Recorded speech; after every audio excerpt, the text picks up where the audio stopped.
பயான் ரகீப் ஆன்லைன். வாலிபர்களே, உங்கள் பலம் தெரியுமா? பிஸ்மில்லாஹிர் ரஹ்மானிர் ரஹீம்.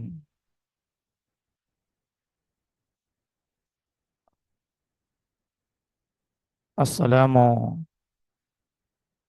அலைக்கும் வரஹ்மத்துல்லாஹி வபரகாத்துஹு. அருமையானவர்களே, இன்றைக்குள்ள இளைஞர் சமுதாயம் நாம் யாருக்கும் கட்டுப்பட வேண்டியதில்லை. நாம் எதை எடுத்தாலும் நாம் சாதித்து விடலாம்.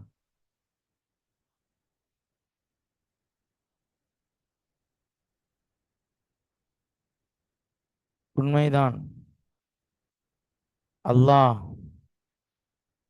வாலிபர்களுக்கென்று அப்படித்தான் மிக பெரும் சக்தியை அல்லாஹ் கொடுத்திருக்கின்றான். திருக்குர்ஆனிலே சொல்லுகின்ற பொழுது, பலகீனத்துக்கு பிறகு குவ்வத்தன், அவர்களுக்கு நான் சக்தியை கொடுத்திருக்கிறேன் என்று திருக்குர்ஆனிலே சொல்லி காட்டுகிறான். அதில் எந்த சந்தேகமும் இல்லை. ஆனால் அந்த இளைஞர்கள் சிந்திக்க வேண்டும். நம்முடைய வாழ்க்கையிலே நாம் வாலிபத்தை மட்டும் வாழப்போவது கிடையாது. வாலிபத்திற்கு பிறகும் நாம் அடுத்தடுத்த வயதுகளை நாம் சந்திக்க வேண்டி இருக்கிறது. நடுப்பகுதி மாத்திரம் நன்றாக இருந்தால் போதாது. அதற்கு நம்முடைய வாலிபத்தை வைத்துத்தான் நம்மை மனிதர்கள், மற்றவர்கள் முடிவு செய்வார்கள். எந்த அளவுக்கு நாம் உண்மையானவர்கள். கண்மணி முஹம்மது ரசூலுல்லாஹி ஸல்லல்லாஹு அலைஹி வஸல்லம் அவர்களை இந்த உலகம் முதலாக அவர்களை வாலிபத்தினுடைய வியாபாரியாக பார்த்தது. அந்நேரத்திலே கண்மணி ஸல்லல்லாஹு அலைஹி வஸல்லம் அவர்கள் 2 பெயர்களை பெற்றார்கள் அந்த மக்காவாசிகளிடத்திலே. ஒன்று அல் அமீன், நம்பிக்கையாளர்; அஸ்ஸாதிக், உண்மையாளர் என்ற 2 பெயர்களை நம்முடைய ஈருலகத் தலைவர் முஹம்மது முஸ்தபா ஸல்லல்லாஹு அலைஹி வஸல்லம் அவர்கள் பெறுகிறார்கள். அருமையானவர்களே, நாம் உற்று நோக்க வேண்டும். நம்முடைய வாலிபத்தை சீர் செய்யாமல் நம்முடைய வாழ்க்கையிலே எந்த ஒரு வெற்றியையும் நாம் அடைய முடியாது. யூசுப் அலைஹிஸ்ஸலாத்து வஸ்ஸலாம் அவர்களுடைய சூறாவிலே யூசுப் நபியை பற்றி அஹ்சனல் கசஸ், அழகிய வரலாறு என்று அல்லாஹ் அதற்கு அடைமொழி கொடுத்து அந்த சூறாவை துவங்குகின்றான். அருமையானவர்களை, நாம் யோசிக்க வேண்டும். எதற்காக வேண்டி யூசுப் நபியை அல்லாஹ் அப்படி கொண்டாடினான் என்றால், அவர்கள் தன்னுடைய வாலிபத்தை மிகச் சரியாக பயன்படுத்தினார்கள்.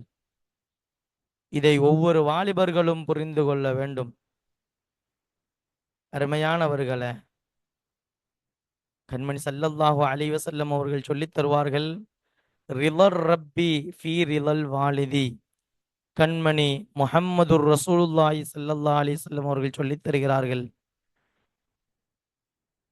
இறைவனுடைய பொருத்தம், அல்லாஹுவின் பொருத்தம் தன்னுடைய தந்தையின் பொருத்தத்திலே இருக்கிறது. நாளைக்கு அரிசியனுடைய நிழல் அதிகம் தொடர்புள்ள, பள்ளிவாசல் தொடர்புள்ள அந்த வாலிபருக்கு கிடைக்கும் என்றும் கண்மணி ஸல்லல்லாஹு அலைஹி வஸல்லம் அவர்கள் சொல்லியிருக்கிறார்கள். நாம் நம்முடைய தந்தையை நாம் மதிக்கவில்லை என்றால் ஒரு கணம் சிந்திக்க வேண்டும். நீங்கள் தந்தையாக இருக்கிற பொழுது உங்களுடைய மகன் உங்களை ஏற்கவில்லை என்றால், மதிக்கவில்லை என்றால், அதை நம்மால் புரிந்து கொள்ள முடியுமா? முடியாது சகோதரர்களே. அதை எந்த ஒரு வாலிபனாலும் ஏற்றுக்கொள்ள முடியாது. நாம் எப்படி வளருகிறோமோ அதை பார்த்துத்தான் நம்முடைய பிள்ளைகள் வளருவார்கள். அருமையானவர்களே, நம்முடைய வாலிபர்களுக்கு பணங்கள் வீணாவதை பற்றி அவர்கள் அதிகமாக அதிலே சிந்தித்துக் கொண்டு இருப்பார்கள்.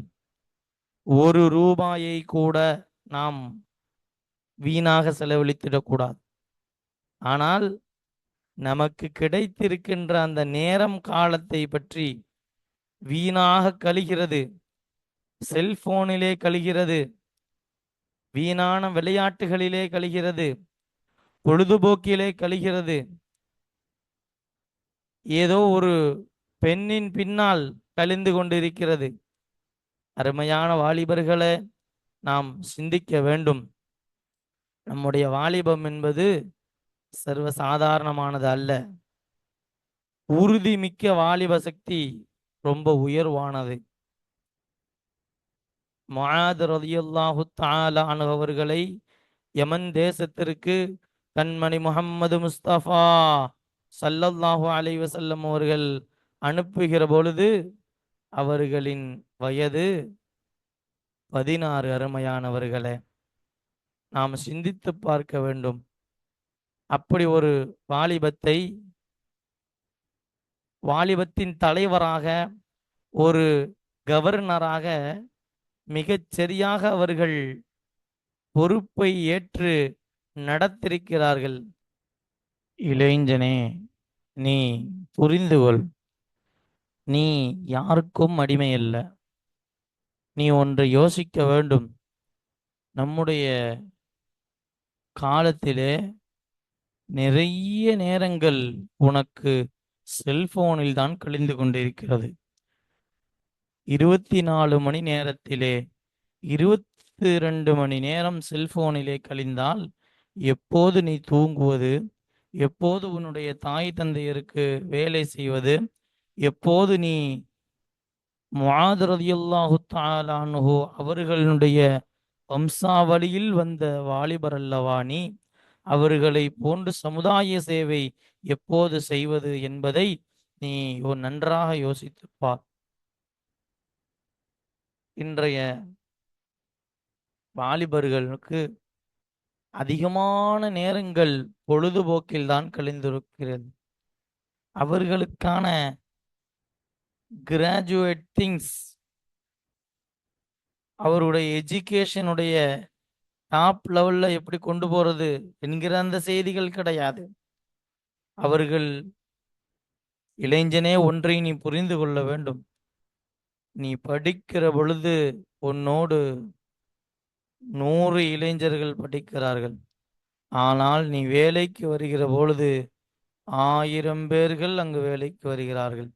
நீ அங்கு ஜெயிக்க வேண்டுமென்றால் 1000-ஐ தாண்டித்தான் நீ ஜெயிக்க வேண்டி இருக்கிறது என்பதை நீ புரிந்து கொள். வாலிபர்களை பொறுத்தவரை 2 விஷயம்தான்: வண்டி, செல்போன், பணம். இந்த 3ஐ வைத்துக்கொண்டு இதுதான் நமக்கு போதும் என்று நினைக்கிறார்கள். இன்னைக்கு படிக்கிற பிள்ளைங்க கூட அதிகமாக செல்போன்களை தான் தொடர்பு கொள்கிறார்கள். அந்த செல்போனுக்குத்தான் அடிக்ட் ஆகி விடுகிறார்கள். அருமையானவர்களே, நாமெல்லாம் அல்லாஹுவினுடைய அடிமைகள் என்பதை நினைக்க வேண்டும். நான் உங்கள் ஒட்டுமொத்த இளைஞர் சமுதாயத்தை பார்த்து கேட்பேன், நீங்கள் செல்லிலே மூழ்கி கிடக்கிறீர்களே, அல்லது பல வீணான காரியங்களை செய்கிறீர்களே? எம்பெருமான் ஸல்லல்லாஹு அலைஹி வஸல்லம் அவர்கள் சொல்லித் தருவார்கள்,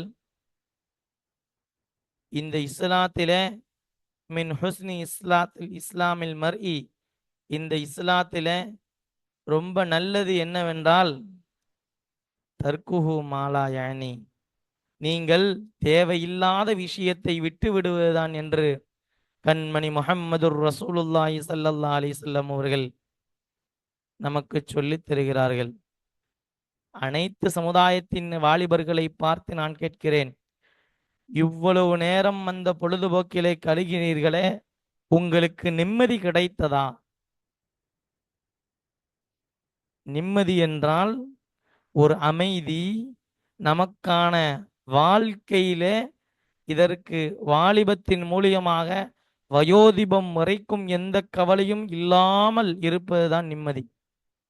அப்படி ஒரு நிம்மதியை உங்களுடைய பொழுதுபோக்கின் மூலியமாக, செல்போனின் மூலியமாக, நீங்கள் ஏதோ ஒரு தேவையற்ற விஷயங்களை எடுத்து நடப்பதன் மூலியமாக அந்த நிம்மதியை பெற முடியுமா என்று சொன்னால், சத்தியமிட்டு சொல்லுவேன், உங்களில் யாரும் சரி நிம்மதியான ஒரு வாழ்க்கையை அடைய முடியாது. நிம்மதியற்ற ஒரு வாழ்க்கை ஏனடா தோழா? அருமையானவர்களே, அல்லாஹ் திருக்குர்ஆன் ஷரீஃபிலே உங்களிடத்திலே உங்களை படைப்பதற்கு முன்பாக ஒரு வாக்குறுதியை வாங்கினான். யோசித்து பார்க்கிறோம், அந்த வாக்குறுதி என்ன ஆனது? நமக்கும் இறைவனுக்கும் நடந்த ஒப்பந்தம், நமக்கும் நம்மை படைத்த இறைவனுக்கும் ஏற்பட்ட ஒரு வாக்குறுதி. கண்மணி ஸல்லல்லாஹு அலைஹி வஸல்லம் அவர்கள் சொல்லுவார்கள், நமக்கும் காஃபிர்களுக்கும் உண்டான, மாற்று மதத்தவர்களுக்கும் உண்டான வித்தியாசம் தொழுகை என்று சொன்னார்கள். இந்த வாலிப சமுதாயம் தொழுகையை முன்னோக்கித்தான் இருந்து கொண்டிருக்கிறதா என்பதை நாம் புரிந்து கொள்ள வேண்டும். ஒரு நாளைக்கு எத்தனை நேரம் பள்ளியில் சென்று தொழுகிறோம்? 5 நேரமும் தொழுகிறோமா? அல்லது ஏதோ ஒரு வக்துத்தான் தொழுது கொண்டிருக்கிறோமா என்பதை நாம் புரிந்து கொள்ள வேண்டும் அருமையானவர்களே. அல்லாஹ் திருக்குர்ஆன் ஷரீஃபிலே சூரத்துல் அராஃபிலே சொல்லிக் காட்டுகின்றான், அலஸ்து பிரப்பிக்கும், நான் உங்களுடைய இறைவன் இல்லையா? அதற்கு நாம் பதில் சொல்கிறோம், காலு பலா ஷஹீதனா, யா அல்லாஹ் மெய்தான், நாங்களும் அதுக்கு சாட்சி சொல்றோம் யா அல்லாஹ். அப்படியெல்லாம் சொல்லிவிட்டு நாம் அந்த அல்லாஹ்வை மறந்த நிலையிலே இருந்து கொண்டிருக்கிறோம். அந்த அல்லாஹ்வை நினைப்பதுதான் மிகப்பெரிய நோக்கம் என்று அல்லாஹ் அதற்குத்தான் படைத்திருக்கிறேன் என்று சூரத்து தாரியாத்திலே சொல்லி காட்டுகின்றான். இளைஞர்களே, நாம் மாற வேண்டும், நாம் ஒரு முன்னோடியாக வாழ வேண்டும். அதன் மூலியமாக பலர்களை அல்லாஹ் ஹிதாயத்து கொடுப்பதற்கு நாம் முன்னேறி வர வேண்டும் என்று உங்களிடத்திலே நான் சொல்லிக்கொள்ள ஆசைப்படுகிறேன். அருமையானவர்களே, கண்மணி முஹம்மது முஸ்தபா ஸல்லல்லாஹு அலைஹி வஸல்லம் அவர்கள் இந்த தீன் என்பது, இந்த 2 விஷயத்தை நான் விட்டுச் செல்கிறேன், அந்த 2இல் தான் வெற்றி இருக்கிறது. ஒன்று குர்ஆன், இன்னொன்று கண்மணி முஹம்மது முஸ்தபா ஸல்லல்லாஹு அலைஹி வஸல்லம் அவர்களுடைய வாழ்க்கை. நாம் ஒரு கணம் சிந்தித்து பார்க்கிறோம். வாலிப சமுதாயமே, கண்மணி ஸல்லல்லாஹு அலைஹி வஸல்லம் அவர்கள் நபித்துவத்தை எடுத்து வைக்கிற அந்த இடத்திலே அவர்கள் எடுத்து காட்டியது கண்மணி ஸல்லல்லாஹு அலைஹி வஸல்லத்தினுடைய அந்த வாலிபத்தனத்தை தான். என்னுடைய வாலிபத்திலே நான் பொய் சொல்லி இருக்கிறேனா? உங்களிடத்திலே ஏதேனும் வாக்குறுதி மாற்றமாக நடந்திருக்கிறேனா? உங்களுக்கென்று நான் பயம் காட்டி இருக்கிறேனா? எந்த ஒரு பொய்யையாவது நான் உங்களிடத்திலே சொல்லி இருக்கிறேனா? எவ்வளவு அற்புதமான ஒரு வாழ்க்கை! கண்மணி ஸல்லல்லாஹு அலைஹி வஸல்லம் அவர்கள் வாழ்க்கையிலே பொய் சொன்னது கிடையாது. அப்படிப்பட்ட ஒரு தூய்மையான வாழ்க்கையை நீங்கள் நினைத்தால், வாலிபர்களே, நீங்கள் நினைத்தால் அல்லாஹ் உங்களுக்கு தருவான் என்பதிலே எந்த சந்தேகமும் இல்லை. கண்மணி ஸல்லல்லாஹு அலைஹி வஸல்லம் அவர்கள் வெற்றி என்றால் குர்ஆனும் ஸல்லல்லாஹு அலைஹி வஸல்லத்தினுடைய வாழ்க்கையான ஹதீஸும் தான் என்று நமக்கு எடுத்து காட்டிவிட்டார்கள்.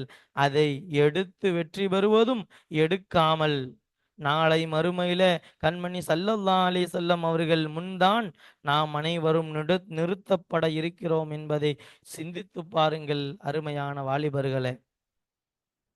நாம் கண்மணி ஸல்லல்லாஹு அலைஹி வஸல்லம் அவரிடத்திலே சென்று எந்த முகத்தை வைத்துக்கொண்டு தொழாதவன், செல்லுக்கு அடிமையாகி போனவன், மதுவுக்கு அடிமையாகி போனவன், காதலிலே மூழ்கி போனவன், தேவையற்ற அனாச்சாரங்களை செய்து கொண்டிருப்பவன், எந்த முகத்தை வைத்து கண்மணி ஸல்லல்லாஹு அலைஹி வஸல்லம் அவர்களை பார்த்து கொள்வது? எந்த முகத்தை வைத்து நாம் அவர்கள் முன்னாடி போய் நிற்பது என்பதை தாங்கள் அனைவரும் சிந்தனையில கொள்ளுங்கள் அருமையானவர்களே. நீங்கள் நினைத்தால் உங்கள் வாலிபம் உங்களை கண்டிப்பாக முன்னேற்றும். இன்றைய சஹாபாக்கள், அன்றைய சஹாபாக்கள் வெற்றி பெற்றது என்பது தங்களுடைய வாலிப நேரத்தில்தான். கண்மணி ஸல்லல்லாஹு அலைஹி வஸல்லம் அவர்களோடு சேர்ந்தார்கள். அத்தனை வகியையும் அவர்கள் நெஞ்சிலே சுமந்து கொண்டார்கள். ஒரு மிகப்பெரிய தலைவராக அவர்கள் உருவாகினார்கள். சமுதாயத்தினுடைய சேவகர்களாக மாறிப்போனார்கள். எந்த இடத்திலும் கண்மணி ஸல்லல்லாஹு அலைஹி வஸல்லம் அவர்களை விட்டு கொடுக்க மாட்டார்கள். அவர்கள்தான் உண்மையான நபித்தோழர்கள். நமக்கென்று அந்த வாலிபம் இருக்கிறது. நாம் அந்த வாலிபத்தை போராடி ஜெயிக்குகிற பொழுது நிச்சயமாக நாம் வெற்றி அடையுமோம் அருமையானவர்களே. தங்களுடைய வாலிபர்களுக்கு நான் சொல்லிக் கொள்ளுவேன், ஒரு அரபி கவிதை கூட உண்டு. லைத்த ஷபாப யஊது, நிச்சயமாக அந்த வாலிபம் திரும்ப வராது. நீங்கள் எடுத்தாலும் சரி, அதை திரும்ப வெத்தலை பாக்கு வைத்து அழைத்தாலும் சரி, திரும்ப வந்து விடாது. நான் உங்களுக்கு ஒன்றை சொல்லிக் கொள்வேன். இன்றிலிருந்து உங்களுடைய வாழ்க்கையை நீங்கள் முடிவு செய்யுங்கள். அல்லாஹுக்கு பொருத்தமான வாழ்க்கையை வாழ வேண்டும் என்று நீங்கள் அல்லாஹுவை நோக்கி நீங்கள் புறப்படுங்கள். உங்கள் ரப்பின் துணையோடு நீங்கள் உங்களுடைய வாழ்க்கையை உணர்ந்து வாழ்ந்து பழக நீங்களே ஆரம்பித்துக் கொள்ளுங்கள். அல்லாஹு தஆலா எல்லா விதமான நற்பாக்கியங்களையும் உங்களுக்கும் எங்களுக்கும் தந்தருள் புரிவானாக. அல்லாஹ் கண்மணி ஸல்லல்லாஹு அலைஹி வஸல்லம் அவர்களோடு சொர்க்கத்திலே செல்லக்கூடிய பாக்கியத்தை நம் அனைத்து வாலிபர்களுக்கும் தந்தருள் புரிவானாக.